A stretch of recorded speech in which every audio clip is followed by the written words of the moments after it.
일본 외무성이 대충격에 빠졌습니다. 일본 외무성 차관이 갑자기 기자회견을 열고 한국으로 귀화하겠다고 선언했기 때문인데요.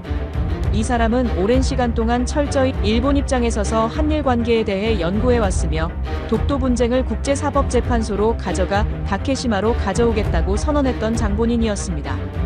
그러나 딸이 희귀 간암 2기 판정을 받고 상태가 급속 악화되며 상황은 180도 바뀌었는데요. 일본 최고 병원들조차 우리는 못합니다라며 사실상 손을 들고 만 것입니다. 그 순간 외무성 차관은 기자회견장에서 무너져 내리듯 오열하며 외쳤습니다. 일본은 내 딸 하나도 살릴 수 없는 나라였나.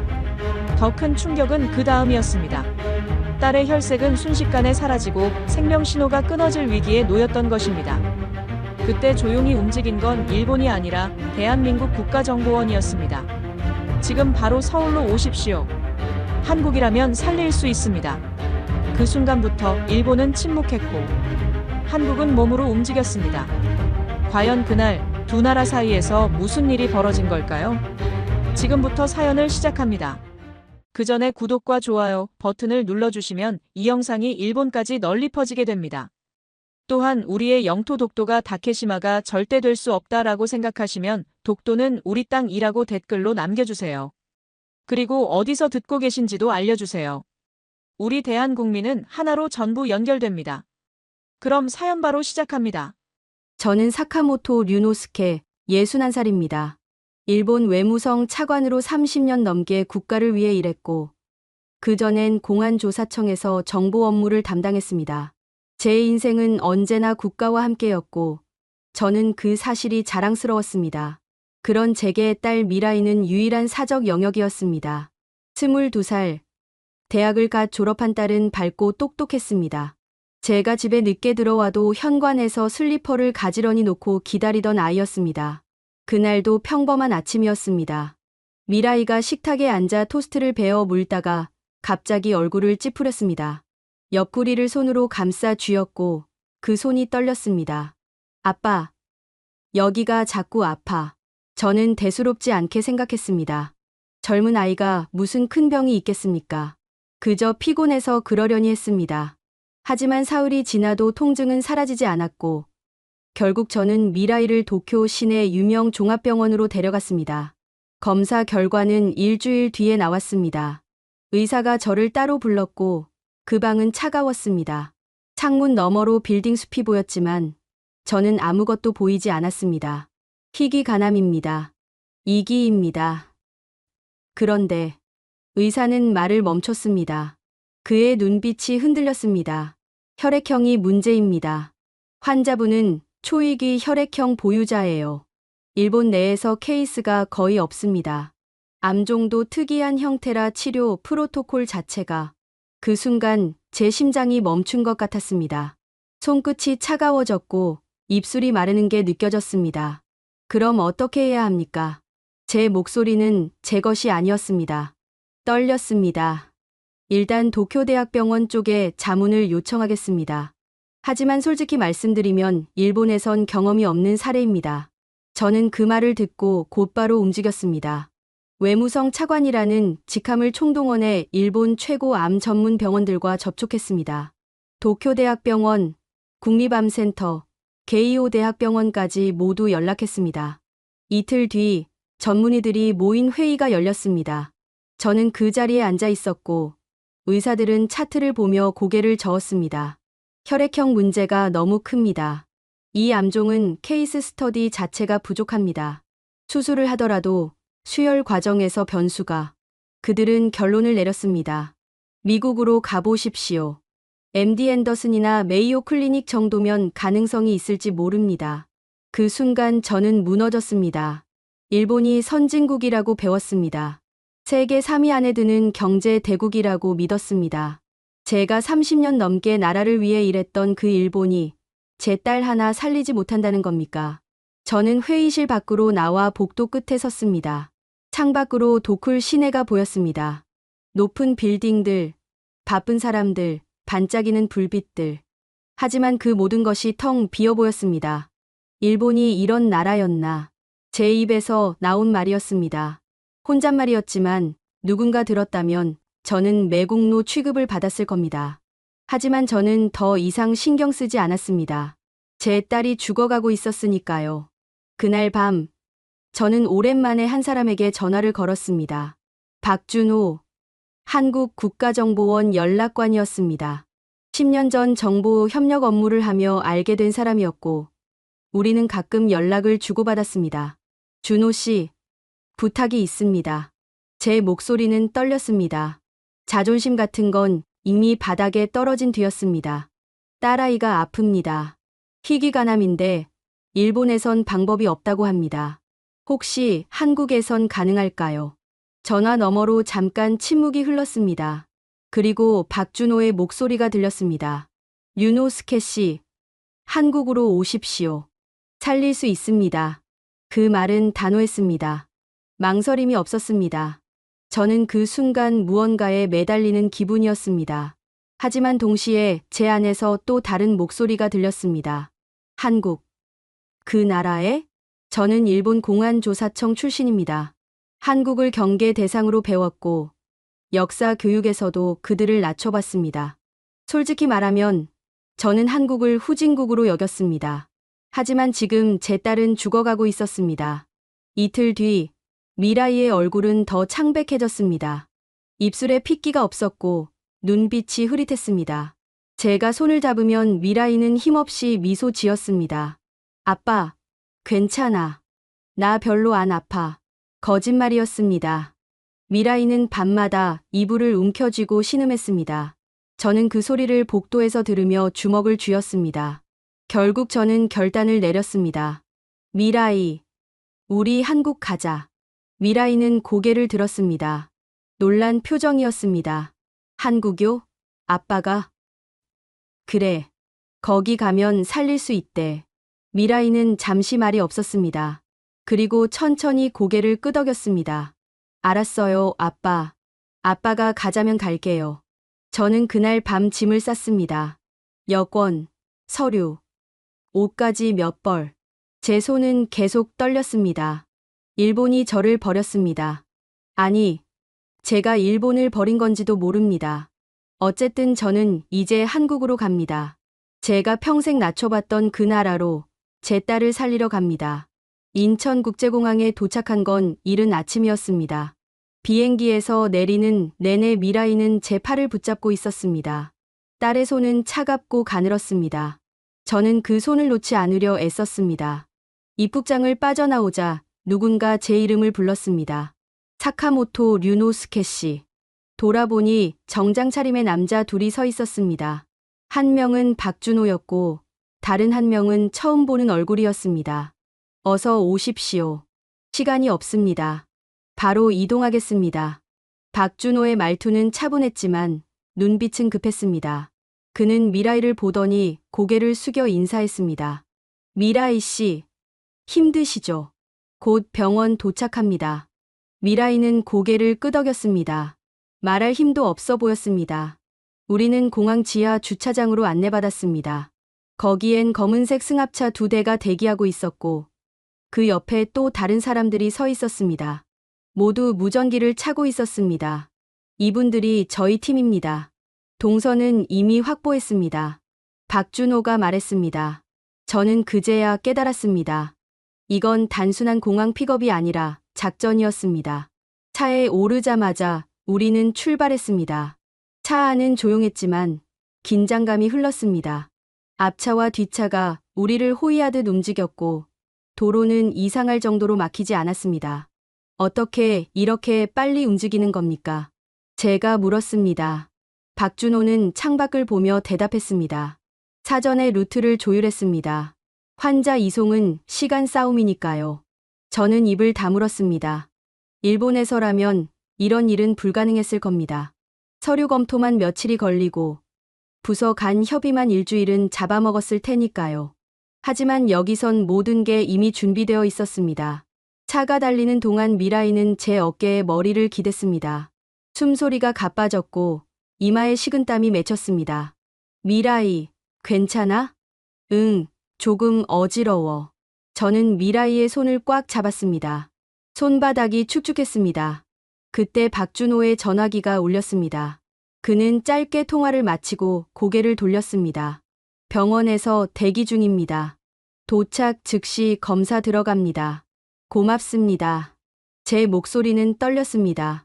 감사하다는 말밖에 할 수 없었습니다. 차는 서울 시내로 들어섰습니다. 빌딩들이 빠르게 지나갔고 아침 햇살이 유리창을 때렸습니다. 저는 창밖을 보며 생각했습니다. 이 나라가 정말 내 딸을 살릴 수 있을까? 그런데 그 순간 박준호의 전화기가 또 울렸습니다. 이번엔 표정이 굳었습니다. 그는 잠깐 통화를 하더니 전화를 끊었습니다. 무슨 일입니까? 제가 물었습니다. 박준호는 잠시 망설이다가 입을 열었습니다. 일본 외무성에서 연락이 왔습니다. 류노스케 씨가 한국에 왔다는 걸 알았습니다. 제 가슴이 철렁 내려앉았습니다. 벌써요? 네. 그쪽에서 항해 메시지를 보냈습니다. 공식 절차 없이 이동했다는 내용입니다. 저는 주먹을 쥐었습니다. 일본 외무성, 제가 30년 넘게 몸담았던 그곳이 지금 저를 잡으려 하고 있었습니다. 그들이 뭘 원합니까? 아마 류노스케 씨를 귀국시키려 할 겁니다. 외무성 차관이 한국 의료에 의존했다는 사실 자체가 그쪽엔 치욕이니까요. 박준호의 말은 냉정했지만 정확했습니다. 저는 그걸 알고 있었습니다. 일본 정부는 체면을 중요하게 여깁니다. 특히 한국과의 관계에서는 더욱 그렇습니다. 신경 쓰지 마십시오. 저희가 처리하겠습니다. 박준호가 말했습니다. 하지만 제 머릿속은 복잡했습니다. 내가 지금 뭘 하고 있는 건가? 일본을 배신하고 있는 건가? 아니면 딸을 살리기 위해 당연한 선택을 하고 있는 건가? 저는 답을 찾을 수 없었습니다. 차가 병원 앞에 멈췄습니다. 대형 종합병원이었고 입구엔 이미 의료진이 대기하고 있었습니다. 휠체어와 들것, 그리고 여러 장비가 준비되어 있었습니다. 미라이 씨, 내리겠습니다. 간호사 한 명이 차 문을 열고 미라이를 부축했습니다. 미라이는 비틀거리며 휠체어에 앉았고 저는 그 옆에 섰습니다. 보호자분, 이쪽으로 오세요. 우리는 곧바로 응급실로 이동했습니다. 복도는 밝았고 소독약 냄새가 났습니다. 의료진은 빠르게 움직였고 저는 그들을 따라갔습니다. 그런데 응급실 앞에서 한 남자가 저를 막아섰습니다. 의사가 아니었습니다. 정장을 입고 있었고 손에 서류 봉투를 들고 있었습니다. 사카모토 류노스케 차관님. 그는 일본어로 말했습니다. 저는 멈춰 섰습니다. 누구십니까? 일본 대사관에서 나왔습니다. 지금 즉시 귀국 수속을 밟으셔야 합니다. 제 머릿속이 하얘졌습니다. 지금 무슨 소리를 하는 겁니까? 제 딸이 죽어가고 있습니다. 그건 저희도 압니다. 하지만 외무성 차관께서 사전 허가 없이 타국 의료기관을 이용하시는 건 문제가 됩니다. 그는 차갑게 말했습니다. 저는 그의 얼굴을 봤습니다. 무표정했습니다. 비켜주십시오. 제 목소리는 낮았습니다. 떨렸지만 단호했습니다. 차관님, 비키라고 했습니다. 저는 소리쳤습니다. 복도에 있던 사람들이 저를 쳐다봤습니다. 그 남자는 표정 하나 변하지 않았습니다. 그때 박준호가 다가왔습니다. 무슨 일입니까? 당신들 소관이 아닙니다. 일본 대사관 직원이 말했습니다. 박준호는 미소를 지었습니다. 차가운 미소였습니다. 여기는 한국입니다. 환자의 의료 접근권은 저희가 보호합니다. 물러나 주십시오. 두 사람이 마주섰습니다. 긴장감이 흘렀습니다. 그 순간 응급실 안쪽에서 급한 목소리가 들렸습니다. 보호자분, 빨리 오세요. 저는 뒤도 돌아보지 않고 달려갔습니다. 일본 대사관 직원이 뭐라 소리쳤지만 저는 듣지 않았습니다. 응급실 안으로 들어가자 미라이가 침대에 누워 있었습니다. 얼굴이 새하얗고 입술이 파래졌습니다. 모니터에서 삐삐 소리가 났고 의료진이 급하게 움직였습니다. 간 수치가 급격히 떨어지고 있습니다. 지금 바로 처치 들어가겠습니다.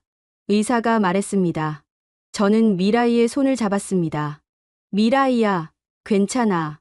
아빠 여기 있어. 미라이는 눈을 떴습니다. 희미하게 저를 봤습니다. 아빠, 응, 미라이. 조금만 참아. 아빠, 나 무섭지 않아. 그 말을 끝으로 미라이는 눈을 감았습니다. 의료진이 저를 밀어냈고 커튼이 쳐졌습니다. 저는 복도에 주저앉았습니다. 손이 떨렸고 숨이 막혔습니다. 일본이 저를 압박하고 있었습니다. 딸은 죽어가고 있었습니다. 저는 이제 돌아갈 곳이 없었습니다. 미라이는 중환자실로 옮겨졌습니다. 저는 유리창 너머로 딸을 바라봤습니다. 온갖 선들이 미라이의 몸에 연결되어 있었고 기계음이 규칙적으로 울렸습니다. 딸의 얼굴은 창백했고 숨소리조차 들리지 않았습니다. 의사가 나와 저에게 설명했습니다. 간 기능이 급격히 저하됐습니다. 지금은 투석으로 독소를 걸러내고 있고 지혈제를 투여하고 있습니다. 하지만 근본적인 치료는 수술밖에 없습니다. 언제 할 수 있습니까? 최대한 빨리 준비하겠습니다. 다만 혈액형 문제 때문에 수혈 준비가 얼마나 걸립니까? 제 목소리는 급했습니다. 의사는 잠시 망설이다가 대답했습니다. 이틀에서 사흘 정도 걸릴 겁니다. 저는 고개를 숙였습니다. 이틀이면 미라이가 버틸 수 있을까? 사흘이면요. 최선을 다하겠습니다. 의사는 그렇게 말하고 돌아갔습니다. 저는 혼자 남았습니다. 복도 끝 의자에 앉아 고개를 떨구었습니다. 손은 계속 떨렸고 입 안이 바짝 말랐습니다. 그때 제 휴대전화가 울렸습니다. 일본에서 온 이메일이었습니다. 발신자는 공안조사청 본부였습니다. 저는 화면을 봤습니다. 제목은 이랬습니다. 긴급 지시 즉시 회신 요망. 손가락이 떨렸지만 저는 메일을 열었습니다. 사카모토 류노스케 차관에게 귀하의 무단 출국 및 한국 의료기관 이용건에 대해 본청은 심각한 우려를 표합니다. 외무성 차관이라는 직위를 감안할 때 이는 국가 안보와 외교 관계에 중대한 영향을 미칠 수 있습니다. 즉시 귀국하여 적절한 절차를 밟을 것을 권고합니다. 한국 의료진과의 협조 기록은 일체 남기지 마십시오. 이는 향후 외교 문제로 비화될 가능성이 있습니다. 본 지시를 따르지 않을 경우 귀하의 직위 및 연금에 대한 재검토가 이루어질 수 있음을 알려드립니다. 저는 화면을 보다가 손에서 전화기를 놓쳤습니다. 바닥에 떨어진 전화기는 까만 화면을 보여줬습니다. 협조 기록을 남기지 말라고요. 딸이 죽어가는데 그게 문제라고요. 제 안에서 무언가 끊어지는 소리가 들렸습니다.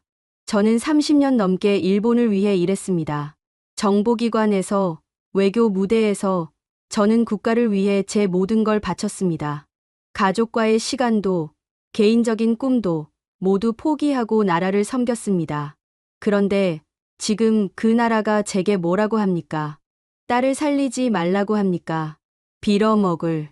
제 입에서 욕이 나왔습니다. 일본어로는 거의 쓰지 않던 말이었습니다. 그때 또 전화가 울렸습니다. 이번엔 외무성 직통 번호였습니다. 상관이었습니다. 저는 전화를 받았습니다. 사카모토입니다. 유노스케, 지금 뭐 하는 건가? 목소리는 차갑고 날카로웠습니다. 딸을 살리고 있습니다. 자네 입장을 생각해보게. 외무성 차관이 한국에 의존한다. 언론이 알면 어떻게 되겠나. 그건 제가 걱정할 문제가 아닙니다. 자네 연금 생각은 안 하나. 명예는. 저는 웃었습니다. 쓴웃음이었습니다. 제 딸이 죽어가는데 연금 얘기를 하십니까? 류노스케. 끊겠습니다. 저는 전화를 끊었습니다. 손이 떨렸지만 후회는 없었습니다. 복도에 혼자 앉아 있는데 박준호가 다가왔습니다. 그는 제 옆에 앉았습니다. 힘드시죠? 네. 저는 고개를 끄덕였습니다. 더 이상 숨길 필요가 없었습니다. 일본에서 압박이 심합니까? 심합니다. 제 직위, 연금, 명예 모두 위협받고 있습니다. 그래도 여기 남으시겠습니까? 저는 박준호를 봤습니다. 그는 진지한 얼굴로 저를 바라보고 있었습니다. 제겐 선택지가 없습니다. 딸이 전부니까요. 박준호는 고개를 끄덕였습니다. 저희는 류노스케 씨를 보호하겠습니다. 일본 정부가 뭐라 하든 환자의 생명이 우선입니다. 그 말이 제 가슴에 와닿았습니다. 생명이 우선이라고요. 일본에선 아무도 그런 말을 하지 않았습니다. 고맙습니다. 제가 말했습니다. 박준호는 일어섰습니다. 내일 오전에 혈액 수급 회의가 있습니다. 전국 네트워크를 동원할 겁니다. 그게 가능합니까? 가능합니다. 여긴 한국이니까요. 박준호는 그렇게 말하고 떠났습니다. 저는 다시 혼자 남았습니다. 밤이 깊어갔습니다. 중환자실 유리창 너머로 미라이가 보였습니다. 여전히 움직이지 않았고 기계만 규칙적으로 울렸습니다. 저는 유리창에 손을 댔습니다. 차가웠습니다. 미라이야, 아빠가 지켜줄게. 일본이 뭐라 하든 아빠는 너를 포기 안 해. 그 순간 제 휴대전화가 또 울렸습니다. 이번엔 문자였습니다. 공안조사청에서 온 메시지였습니다. 최종 경고. 24시간 내 귀국하지 않을 시 직위 해제 및 조사 착수 예정. 저는 문자를 읽고 전화기를 주머니에 넣었습니다. 해제하든 조사하든 이제 상관없었습니다. 저는 이미 돌아갈 곳을 잃었으니까요. 복도 끝에서 간호사 한 명이 다가왔습니다.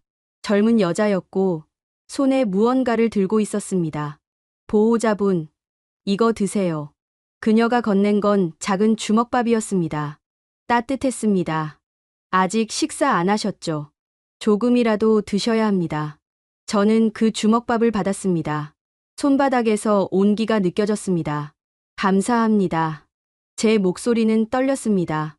간호사는 미소 지으며 돌아갔습니다. 저는 주먹밥을 한 입 베어 물었습니다. 짠맛이 났고 입 안에서 녹았습니다. 그제야 깨달았습니다. 저는 하루 종일 아무것도 먹지 않았다는 걸. 주먹밥을 먹으며 저는 울었습니다.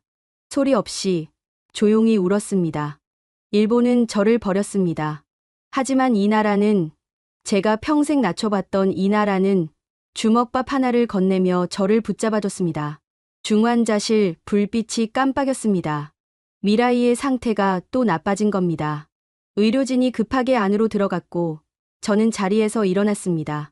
유리창 너머로 의사들이 움직이는 게 보였습니다. 빠르고 정확했습니다. 저는 주먹을 쥐었습니다. 제발 제발 살려주세요. 그 말은 일본어가 아니었습니다. 서툰 한국어였습니다. 제가 언제 배웠는지도 모르는 그 말이 제 입에서 나왔습니다. 복도는 조용했습니다. 하지만 저는 혼자가 아니었습니다. 새벽 4시쯤이었을 겁니다. 저는 복도 의자에서 잠이 들었다 깼습니다. 목이 뻐근했고 온몸이 무거웠습니다. 중환자실 불빛은 여전히 켜져 있었고 모니터 소리가 희미하게 들렸습니다. 간호사가 다가와 제 어깨를 가볍게 두드렸습니다. 보호자분, 환자분 깨어나셨어요. 저는 벌떡 일어났습니다. 비틀거렸지만 중환자실로 걸어 들어갔습니다. 미라이가 눈을 뜨고 있었습니다. 희미하게, 아주 천천히 저를 봤습니다. 아빠, 목소리는 거의 들리지 않았습니다. 저는 미라이 곁으로 달려가 손을 잡았습니다. 미라이야. 아빠 여기 있어. 아빠 나 지금 어디야? 한국이야. 병원이고. 미라이는 천천히 고개를 끄덕였습니다. 그리고 눈물이 흘렀습니다. 소리 없이 조용히 흘렀습니다. 아빠 미안해. 왜 미안해? 넌 아무 잘못 없어. 내가 아파서 아빠가 힘들잖아. 제 가슴이 무너졌습니다. 딸이 자기 때문에 미안하다고 합니다. 죽어가면서도 저를 걱정합니다. 미라이야, 넌 아빠한테 세상 전부야. 내가 아프면 아빠도 아픈 거고, 내가 살면 아빠도 사는 거야. 미라이는 눈을 감았습니다. 눈물이 계속 흘렀습니다. 아빠 혹시 나 때문에... 응? 나 때문에 아빠가 외무성에서 잘리는 거야? 그 순간 저는 숨이 멎었습니다. 미라이가 알고 있었습니다. 제 전화 통화를, 이메일을 모두 알고 있었습니다. 미라이야, 뉴스 봤어. 휴대폰으로. 일본 외무성 차관이 무단으로 한국에 왔다고 문제가 된다고. 미라이는 흐느꼈습니다. 작은 어깨가 떨렸습니다. 아빠 나 때문에 아빠 인생이 망가지는 거잖아. 저는 그 말을 듣고 무너졌습니다. 무릎이 꺾였고 침대 옆에 주저앉았습니다. 미라이의 손을 두 손으로 감싸 쥐었습니다. 미라이야, 들어봐. 제 목소리는 떨렸습니다. 눈물이 났습니다. 아빠 인생이 뭐가 중요해? 외무성이 뭐가 중요하고, 연금이 뭐가 중요해? 너만 살면 돼. 너만 살면 아빠는 다 괜찮아. 하지만, 미라이야. 저는 소리쳤습니다. 목이 메었습니다. 너 없으면 아빠는 아무것도 아니야. 차관이든 뭐든 다 의미 없어. 넌 아빠한테 전부야. 전부라고. 저는 울었습니다. 50년 넘게 살면서 이렇게 운 적이 없었습니다. 공안조사청에서도, 외무성에서도 저는 감정을 드러내지 않았습니다. 그게 제 방식이었습니다. 하지만 지금은 참을 수 없었습니다. 미라이야, 아빠 말 들어. 너만 살면 돼. 그것만 생각해. 응? 미라이는 저를 봤습니다. 눈물 범벅인 얼굴로 저를 봤습니다. 아빠 사랑해. 아빠도 사랑해. 정말 많이 사랑해. 저는 미라이의 이마에 입을 맞췄습니다.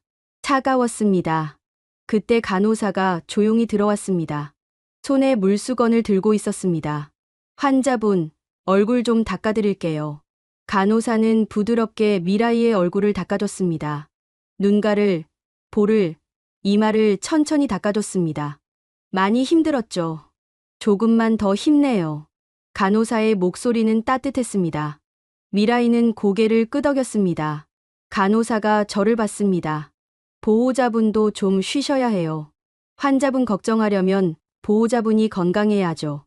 괜찮습니다. 아니에요. 제가 환자분 옆에 있을게요. 30분만이라도 눈 좀 붙이세요.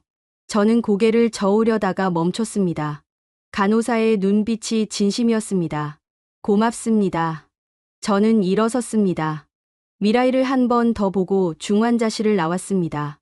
복도에 나오니 또 다른 간호사가 있었습니다. 나이 지긋한 분이었습니다. 보호자분, 여기 앉으세요. 그녀는 저를 의자로 안내했습니다. 그리고 작은 보온병을 꺼내 컵에 따랐습니다. 미숫가루예요. 드세요. 저는 컵을 받았습니다. 따뜻했습니다. 감사합니다. 딸 걱정 많이 되시죠? 네. 다 잘 될 거예요. 우리 병원 의사 선생님들 실력 좋아요.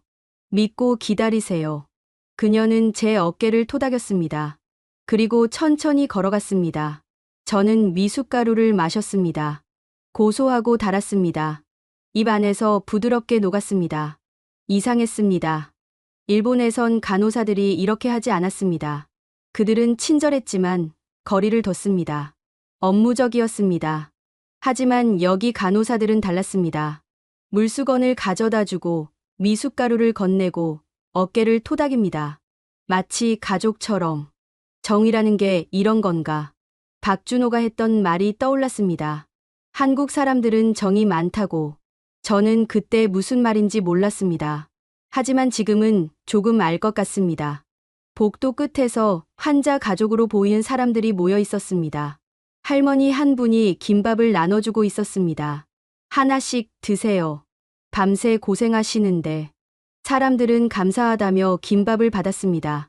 누군가는 할머니께 차 한 캔을 건넸습니다. 할머니도 드세요. 아이고, 고마워라. 저는 그 모습을 보며 생각했습니다. 이 사람들은 서로 모르는 사이입니다.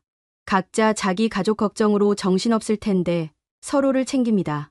김밥을 나눠주고 차를 건네고 위로합니다.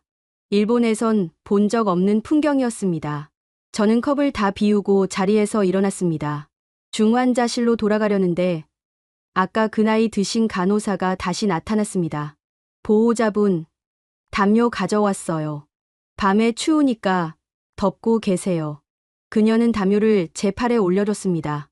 정말 감사합니다. 제 목소리는 떨렸습니다. 간호사는 미소 지었습니다. 딸 걱정에 마음 아프시죠? 저도 딸 둘 키웠어요. 아버지 마음 알아요. 그녀는 제 손을 가볍게 잡았습니다. 따뜻했습니다. 힘내세요. 기도할게요. 그녀는 그렇게 말하고 돌아갔습니다. 저는 담요를 안고 중환자실 앞에 섰습니다. 유리창 너머로 미라이가 보였습니다. 여전히 창백했지만 숨을 쉬고 있었습니다. 그 순간 제 휴대전화가 울렸습니다. 일본에서 온 공식 문서였습니다. 사카모토 류노스케 차관 직위 정지 통보. 저는 화면을 보고 전화기를 주머니에 넣었습니다. 직위가 없어졌습니다. 30년 넘게 쌓아온 모든 게 사라졌습니다. 하지만 저는 슬프지 않았습니다. 왜냐하면 지금 제 손엔 따뜻한 담요가 있고, 복도엔 미숫가루 냄새가 남아있고, 중환자실 안엔 제 딸이 숨 쉬고 있으니까요. 저는 담요를 어깨에 두르고 의자에 앉았습니다. 일본은 저를 버렸습니다. 하지만 한국은 저를 감싸 안았습니다. 사흘째 아침이 밝았습니다. 저는 복도 의자에서 눈을 떴습니다. 목이 뻐근했고 허리가 아팠습니다. 하지만 그런 건 중요하지 않았습니다. 중환자실 안에서 미라이는 여전히 누워 있었습니다. 간 수치는 조금 나아졌다고 했지만 여전히 위험한 상태였습니다. 박준호가 아침 일찍 찾아왔습니다. 그의 표정은 어두웠습니다. 류노스케 씨, 얘기 좀 해야겠습니다. 저는 그를 따라 복도 끝으로 갔습니다. 창밖으론 서울 시내가 보였습니다. 아침 햇살이 빌딩을 비췄지만 저는 그걸 느낄 여유가 없었습니다. 일본 외무성에서 정식 항의가 들어왔습니다. 박준호가 말했습니다. 뭐라고 합니까? 류노스케 씨의 치료 기록을 공개하라고 합니다. 그리고 치료 과정에서 한국 정부가 개입한 증거를 제출하라고 요구했습니다. 저는 주먹을 쥐었습니다. 제 딸 치료 기록을요? 네.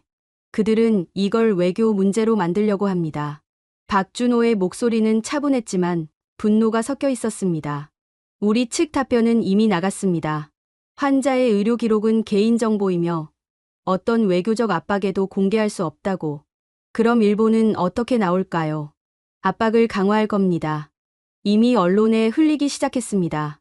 일본 외무성 차관이 한국에서 치료받는다는 소문이 돌고 있습니다. 제 머릿속이 복잡해졌습니다. 제 때문에 한국 정부가 곤란해지는 겁니까? 아닙니다. 박준호는 단호하게 말했습니다. 우리는 환자를 보호합니다. 그게 우리 원칙입니다. 일본이 뭐라 하든 상관없습니다. 저는 박준호를 봤습니다. 그의 눈빛은 흔들리지 않았습니다. 고맙습니다. 천만에요. 그리고 오늘 오후에 혈액 수급 결과가 나옵니다. 전국 네트워크를 동원했으니 좋은 소식이 있을 겁니다. 박준호는 그렇게 말하고 자리를 떴습니다. 저는 혼자 창가에 서서 밖을 봤습니다. 일본과 한국이 제 딸을 사이에 두고 싸우고 있었습니다. 외교 문제가 되고 언론이 움직이고 정부가 대응하고 있었습니다. 하지만 정작 미라이는 그런 거 모른 채 중환자실에서 죽어가고 있었습니다. 이게 맞는 건가? 저는 스스로에게 물었습니다. 제가 한국으로 온 게 옳은 선택이었을까? 미라이를 이런 소용돌이 한가운데 몰아넣은 게 맞을까? 그때 제 휴대전화가 울렸습니다. 일본 공안조사청에서 온 전화였습니다. 저는 받지 않았습니다. 하지만 전화는 계속 울렸습니다. 한 번, 두 번, 세 번. 결국 저는 전화를 받았습니다. 사카모토입니다. 류노스케. 지금 즉시 귀국해.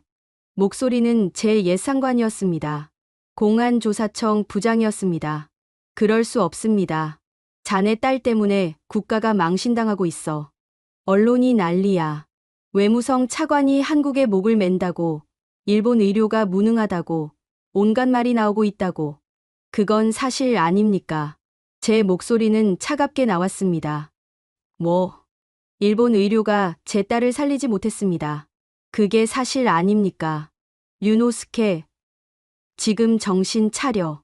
저는 정신 차렸습니다. 30년 만에 처음으로. 저는 말했습니다. 국가가 뭡니까? 제 딸 하나 못 살리는 국가가 무슨 의미가 있습니까? 체면이 뭡니까? 제 딸이 죽어가는데 체면이 중요합니까?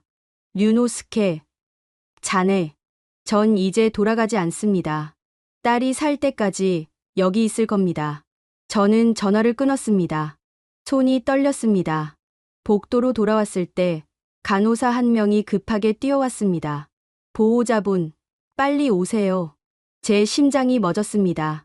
저는 뛰기 시작했습니다. 중환자실 안에선 의료진이 급하게 움직이고 있었습니다.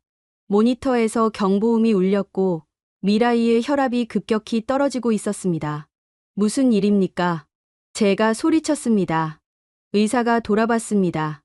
내부 출혈이 시작됐습니다. 지금 응급 처치 중입니다. 출혈이요? 간에서 출혈이 생겼습니다. 혈압이 떨어지고 있어요. 지금 수혈 준비하고 있습니다. 저는 유리창에 손을 댔습니다. 미라이가 보였습니다. 얼굴이 더 창백해졌고 입술이 파래졌습니다. 미라이야. 제 목소리는 떨렸습니다. 의료진이 빠르게 움직였습니다.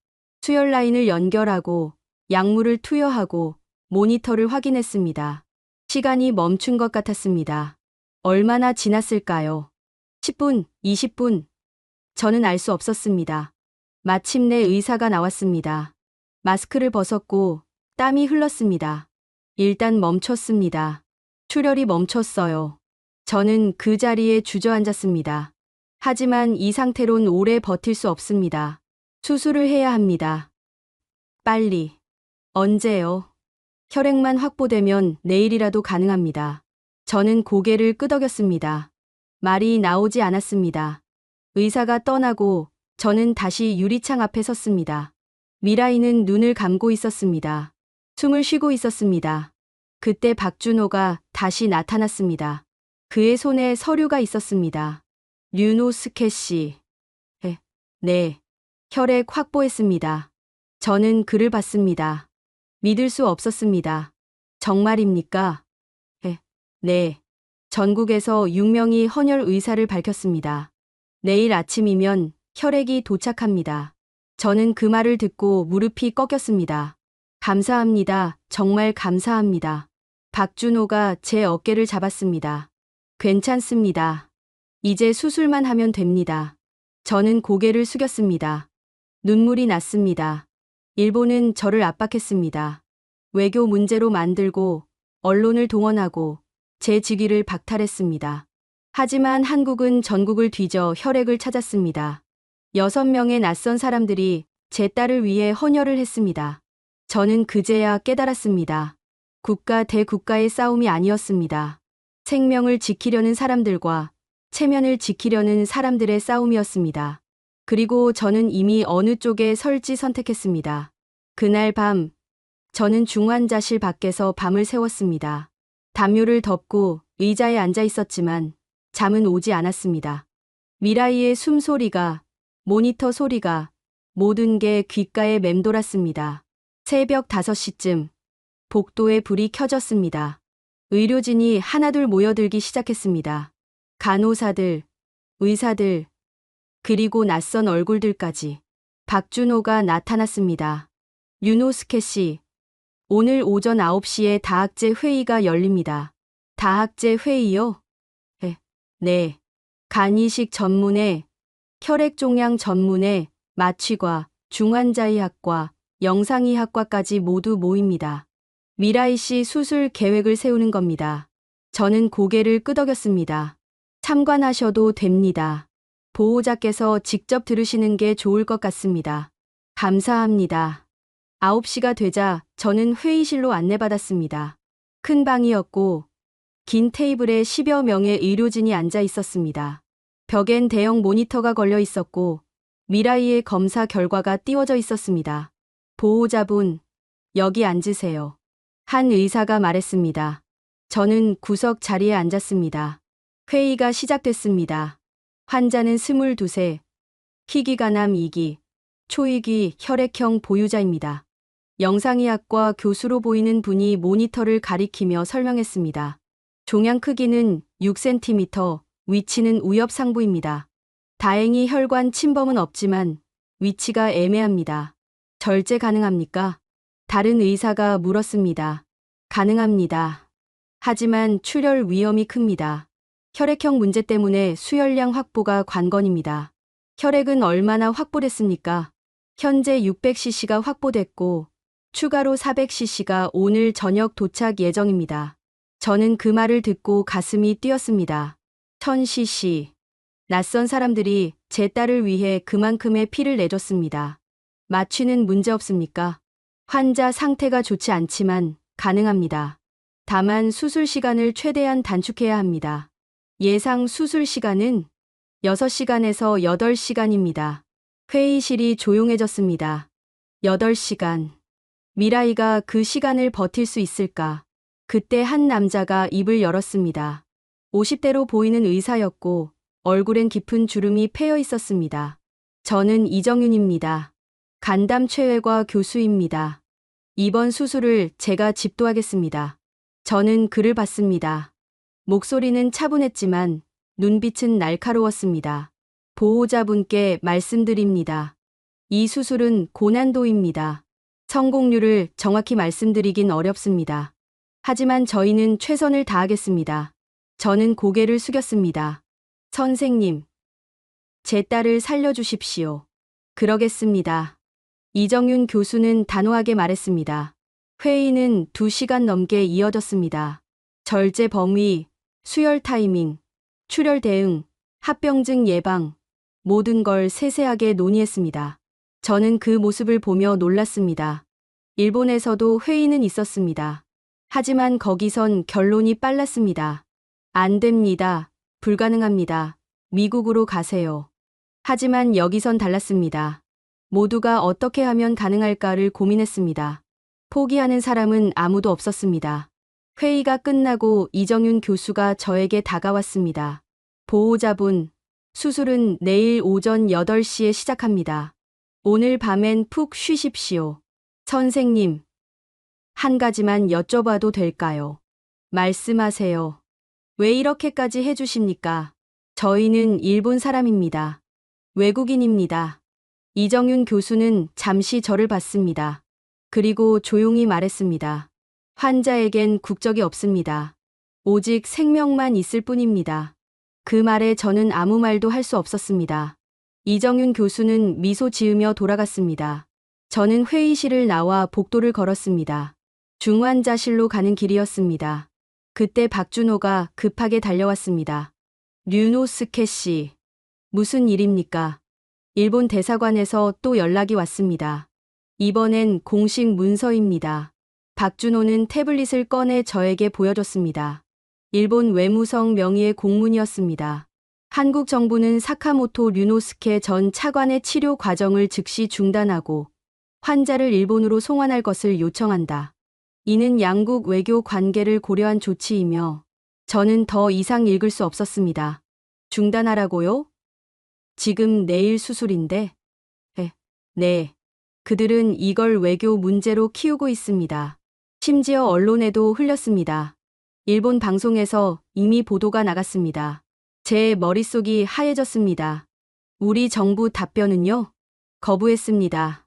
환자의 치료받을 권리는 어떤 외교적 이유로도 침해할 수 없다고. 저는 주저앉을 뻔했습니다. 박준호가 제 팔을 잡았습니다. 괜찮습니다. 저희가 맡겠습니다. 내일 수술은 예정대로 진행됩니다. 하지만 일본이 계속 압박하면 류노스케 씨, 박준호가 제 어깨를 잡았습니다. 한국은 생명을 먼저 봅니다. 정치는 그 다음입니다. 믿으십시오. 저는 고개를 끄덕였습니다. 중환자실로 돌아왔을 때 미라이는 깨어 있었습니다. 저를 보고 희미하게 미소 지었습니다. 아빠, 미라이야. 저는 미라이 곁에 앉았습니다.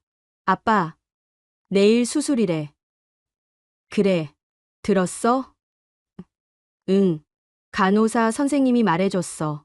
미라이는 제 손을 잡았습니다. 여전히 차갑고 가늘었습니다.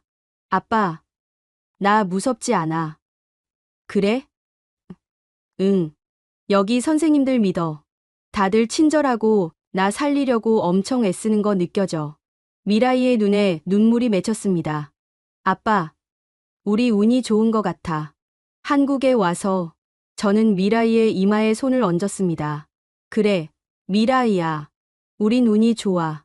그날 밤, 저는 미라이 곁에서 밤을 새웠습니다. 손을 잡고 숨소리를 듣고 기도했습니다. 일본은 계속 압박했습니다. 하지만 한국은 흔들리지 않았습니다. 그리고 내일 미라이는 수술대에 오를 것입니다. 6명의 낯선 사람이 준 피와 10여 명의 의료진이 모은 지혜와 이정윤 교수의 손을 믿고 저는 창밖을 봤습니다. 서울의 밤은 밝았습니다. 제발, 제발 부탁합니다. 저는 한국어로 중얼거렸습니다. 서툴지만 진심이었습니다. 수술 당일 아침은 고요했습니다. 새벽 6시, 저는 중환자실 밖에서 미라이를 기다렸습니다. 간호사들이 수술 준비를 하고 있었고, 저는 유리창 너머로 그 모습을 지켜봤습니다. 7시가 되자 미라이가 침대째로 나왔습니다. 수술복을 입고 머리엔 수술 모자를 썼습니다. 얼굴은 여전히 창백했지만 눈빛은 또렷했습니다. 아빠, 미라이야. 저는 침대 옆으로 다가가 딸의 손을 잡았습니다. 무섭지? 조금. 미라이는 솔직하게 말했습니다. 그리고 미소 지었습니다. 근데 아빠가 있으니까 괜찮아. 제 목이 메었습니다. 미라이야, 수술 끝나면 맛있는 거 먹자. 내가 먹고 싶은 거 다 사줄게. 약속? 약속. 저는 미라이의 이마에 입을 맞췄습니다. 미라이는 눈을 감았습니다. 아빠, 사랑해. 나도 사랑해. 엄청 많이. 침대가 움직이기 시작했습니다. 간호사들이 수술실로 향했고 저는 그 뒤를 따랐습니다. 수술실 입구에서 멈췄습니다. 더 이상 들어갈 수 없었습니다. 보호자분은 여기서 기다려주세요. 간호사가 말했습니다. 저는 고개를 끄덕였습니다. 미라이가 수술실 문 안으로 사라졌습니다. 문이 닫혔고 빨간 불이 켜졌습니다. 수술 중. 저는 그 앞에 서서 한참을 멍하니 있었습니다. 시간이 얼마나 지났을까요? 박준호가 나타났습니다. 그리고 그 옆엔 낯선 남자가 있었습니다. 류노스케 씨, 소개합니다. 일본 대사관 서기관입니다. 그 남자는 정장을 입고 있었고 손에 서류 가방을 들고 있었습니다. 사카모토 류노스케 씨, 공식 통보드립니다. 일본 정부는 이번 치료건에 대해 외교적 유감을 표명하며 환자의 즉각적인 송환을 지금 수술 중입니다. 제가 말을 끊었습니다. 그건 알고 있습니다. 하지만 수술 후 즉시 돌아가십시오. 제 목소리는 낮았습니다. 사카모토 씨, 이건 외교 문제입니다. 귀하의 개인적 판단으로. 개인적 판단이라고요? 저는 그를 똑바로 봤습니다. 제 딸이 죽어가는데 개인적 판단이라고 하십니까? 일본은 제 딸을 살리지 못했습니다. 하지만 여기선 살리려고 애쓰고 있습니다. 그게 전부입니다. 하지만 국가의 체면은 죽은 사람은 지켜주지 못합니다. 제 말에 서기관은 입을 다물었습니다. 그때 갑자기 수술실 문이 열렸습니다. 간호사 한 명이 급하게 나왔습니다. 보호자분. 제 심장이 멎었습니다. 무슨 일입니까? 수술 중 대량 출혈이 발생했습니다. 추가 수혈이 필요합니다. 동의서에 서명해 주세요. 간호사가 서류를 내밀었습니다. 저는 떨리는 손으로 서명했습니다. 환자는 괜찮습니까? 교수님이 지혈하고 계십니다. 곧 안정될 겁니다. 간호사는 그렇게 말하고 다시 수술실로 들어갔습니다. 문이 닫혔습니다. 저는 그 자리에 주저앉았습니다. 대량 출혈.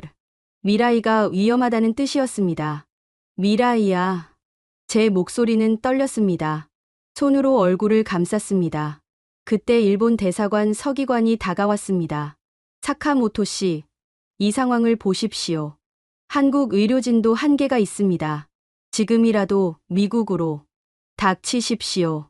제가 소리쳤습니다. 지금 제 딸이 저 안에서 싸우고 있습니다. 의사 선생님들이 제 딸 살리려고 피 흘리고 있습니다. 그런데 당신은 여기서 뭘 하고 있습니까? 복도가 조용해졌습니다. 사람들이 저를 쳐다봤습니다. 돌아가십시오. 다시는 오지 마십시오. 저는 차갑게 말했습니다. 서기관은 입술을 깨물고 돌아섰습니다.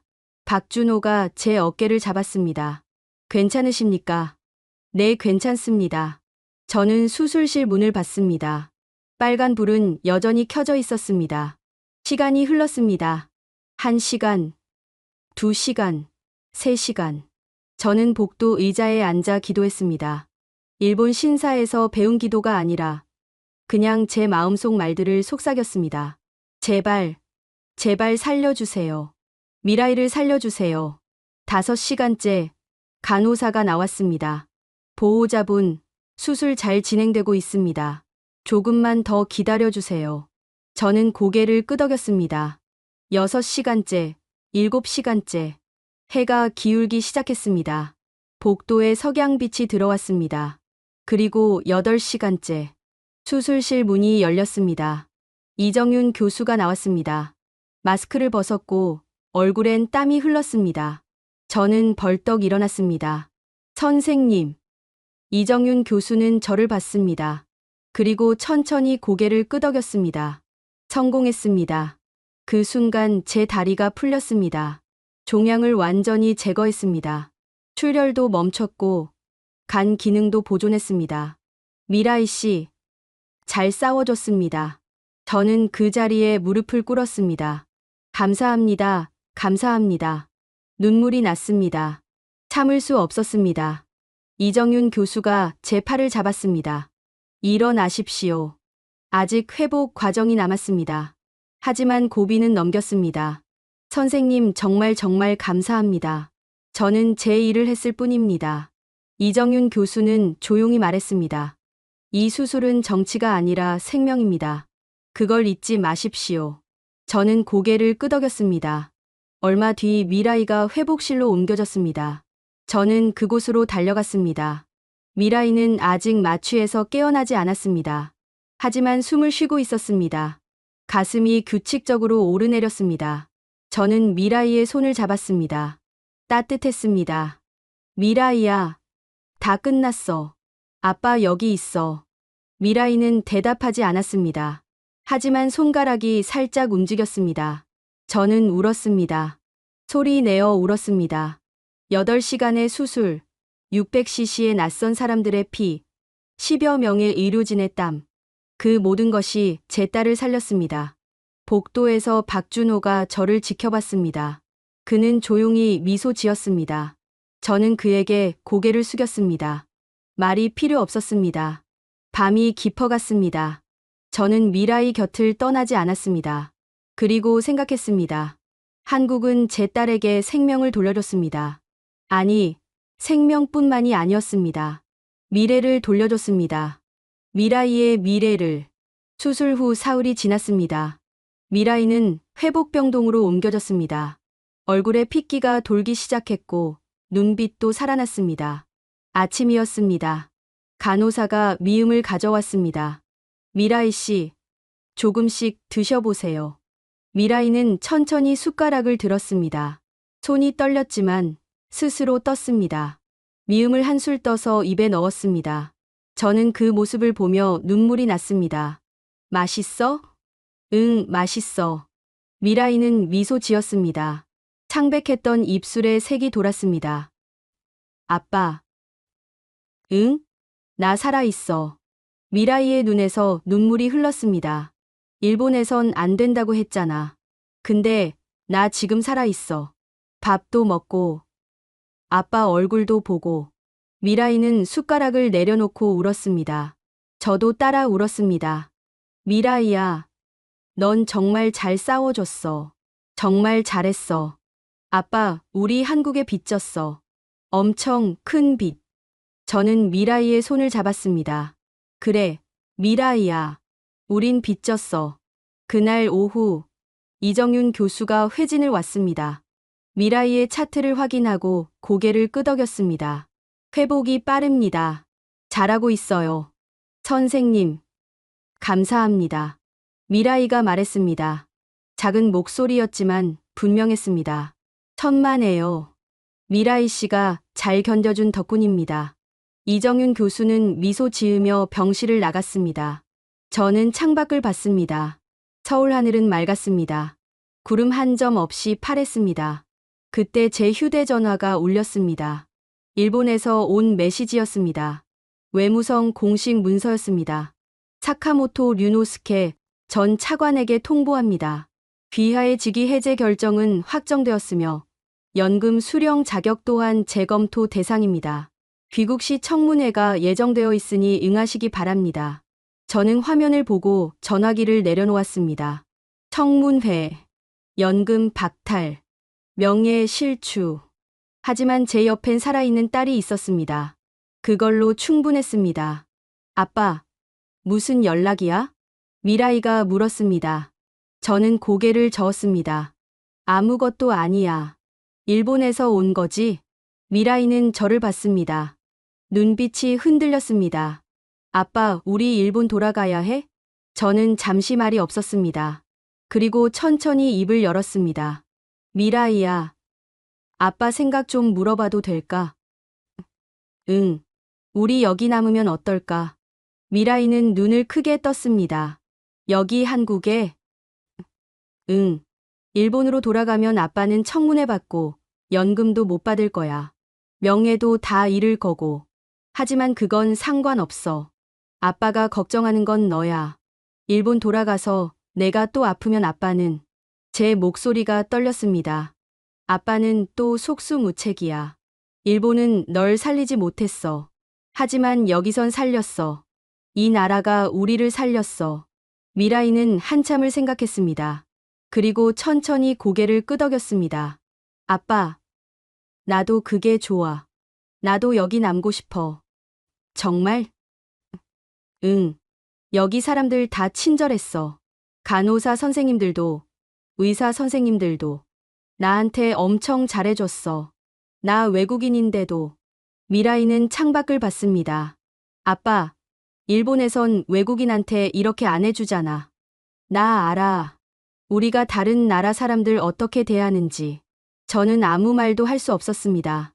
미라이의 말이 맞았으니까요. 근데 여기선 달라. 나 살리려고 전국에서 피 모아주고 8시간 동안 수술해주고 왜 그랬을까? 나 생각해봤어. 아마도 이 사람들은 사람을 사람으로 봐주는 것 같아. 국적이 뭐든 어디서 왔든. 미라이는 제 손을 잡았습니다. 아빠, 나 이 나라 좋아. 여기 남고 싶어. 저는 미라이를 꽉 안았습니다. 고마워. 미라이야. 아빠도 그래. 닷새 뒤 박준호가 병실을 찾아왔습니다. 그의 손에 서류가 있었습니다. 류노스케 씨, 말씀드릴 게 있습니다. 네, 말씀하세요. 한국 정부에서 류노스케 씨와 미라이 씨에게 특별 체류 허가를 내주기로 했습니다. 그리고 원하신다면 귀화 절차도 도와드릴 수 있습니다. 저는 그 말을 듣고 가슴이 뛰었습니다. 귀화요? 네. 물론 강제는 아닙니다. 하지만 일본 상황을 고려할 때 이쪽이 나을 수도 있습니다. 저는 미라이를 봤습니다. 미라이는 고개를 끄덕였습니다. 저희 여기 남고 싶습니다. 좋습니다. 절차 시작하겠습니다. 박준호는 미소 지었습니다. 환영합니다. 류노스케 씨. 그리고 미라이 씨. 그날 저녁 저는 병실 창가에 섰습니다. 서울의 야경이 펼쳐졌습니다. 불빛들이 반짝였고 도시는 살아 움직였습니다. 61살. 저는 새로운 나라에서 새로운 삶을 시작하려 합니다. 모든 걸 잃었습니다. 직위, 연금, 명예, 조국. 하지만 가장 소중한 걸 얻었습니다. 딸의 생명. 그리고 미래. 미라이는 침대에 누워 책을 읽고 있었습니다. 간호사가 빌려준 한국어 교재였습니다. 아빠, 이거 봐. 감사합니다가 한국말로 이렇게 쓰는 거래. 그래? 응, 나 배울래. 한국말. 저는 미소 지었습니다. 아빠도 배워야겠다. 같이 배우자, 아빠. 그래, 같이 배우자. 문이 열리고 간호사가 들어왔습니다. 저녁 약을 가져온 것이었습니다. 미라이 씨, 약 드실 시간이에요. 네, 감사합니다. 미라이는 서툰 한국어로 말했습니다. 간호사는 환하게 웃었습니다. 어머, 한국말 배우세요? 잘하시네요. 아직 서툴러요. 열심히 배울게요. 화이팅! 간호사가 떠나고 저는 미라이 옆에 앉았습니다. 미라이야. 응? 아빠가 평생 일본을 위해 살았어. 국가를 위해, 나라를 위해 모든 걸 바쳤어. 응, 알아. 근데 일본은 아빠를 버렸어. 딸 살린다고 했더니 배신자 취급했어. 저는 창밖을 봤습니다. 하지만 한국은 달랐어. 이 나라는 아빠를 몰랐어. 아빠가 누군지, 무슨 일을 했는지. 그냥 아픈 사람이 왔다. 그것만 봤어. 그리고 살렸어. 미라이야. 아빠, 이제 알았어. 진짜 나라가 뭔지, 진짜 조국이 뭔지. 제 목소리는 떨렸습니다. 진짜 조국은 널 키워준 곳이 아니야. 너를 살려준 곳이야. 미라이는 제 손을 잡았습니다. 아빠, 우리 여기서 잘 살자. 한국 사람으로. 그래, 미라이야. 우리 여기서 잘 살자. 그날 밤, 저는 오랜만에 깊이 잠들었습니다. 악몽도 없었고, 불안도 없었습니다. 한 달 뒤, 미라이는 퇴원했습니다. 걸을 수 있었고, 웃을 수 있었고, 살아 있었습니다. 우리는 서울의 작은 아파트를 얻었습니다. 한국 정부가 도와줬습니다. 귀화 서류도 접수했습니다. 이제 곧 저희는 한국 사람이 됩니다. 어느 날 저녁, 미라이와 함께 한강을 걸었습니다. 석양이 강물을 물들였고 사람들이 웃으며 지나갔습니다. 아빠, 여기 예쁘다. 그래, 예쁘다. 아빠, 한국어로 미래가 뭐게? 미래? 응, 내 이름. 미라이가 미래라는 뜻이잖아. 저는 생각했습니다. 한국어로도 미래야. 똑같아. 진짜. 신기하다. 미라이는 웃었습니다. 아빠, 그럼 내 이름 한국에서도 그대로 쓸 수 있겠네. 미래. 그래, 미라이야. 아니, 미래야. 저는 딸의 어깨를 감싸 안았습니다. 한국은 기술의 나라가 아니었습니다. 한국은 사람의 나라였습니다. 생명을 살리는 나라, 손을 내미는 나라, 따뜻한 밥을 건네는 나라. 저는 61년을 일본 사람으로 살았습니다. 하지만 이제 남은 생은 한국 사람으로 살겠습니다. 제 딸에게 미래를 돌려준 이 나라에서 여러분은 언제 한국이 따뜻하다고 느끼셨나요? 이 이야기가 마음에 닿으셨다면 구독과 좋아요 부탁드립니다.